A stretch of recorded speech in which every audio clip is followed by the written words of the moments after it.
प्रस्ताव लवकर कसे येतील, आलेले वैद्यकीय मदतीचे प्रस्ताव तिथंच परिपूर्ण करून ते मुख्यमंत्री वैद्यकीय सहाय्यता कक्षाकडे किंवा महात्मा फुले जन आरोग्य योजना कक्षाकडे हे तातडीनं आपल्या तिथल्या समन्वयक अधिकाऱ्याकडनं पाठवून त्या 865 मराठी भाषिक गावातल्या लोकांना तातडीनं वैद्यकीय मदत या ठिकाणी देण्याचा निर्णय झाला।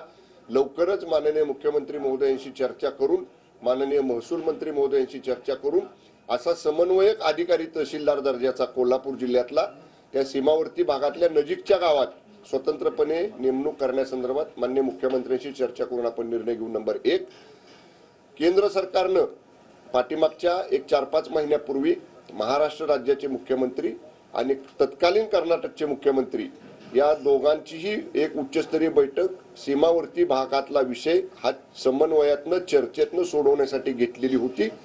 त्या बैठकीमध्ये महाराष्ट्र राज्याचे 3 मंत्री आणि कर्नाटक राज्याचे 3 मंत्री यांची एक समन्वय समिती गठीत करण्याचा निर्णय झाला होता। दोन्ही राज्यांनी आपले आपले समन्वय मंत्री नेमले। महाराष्ट्र राज्यानं माननीय चंद्रकांतदादा पाटील, मी स्वतः आणि माननीय मंत्री महोदय केसरकर साहेब या तिघांची नियुक्ती तिथे केलेली आहे।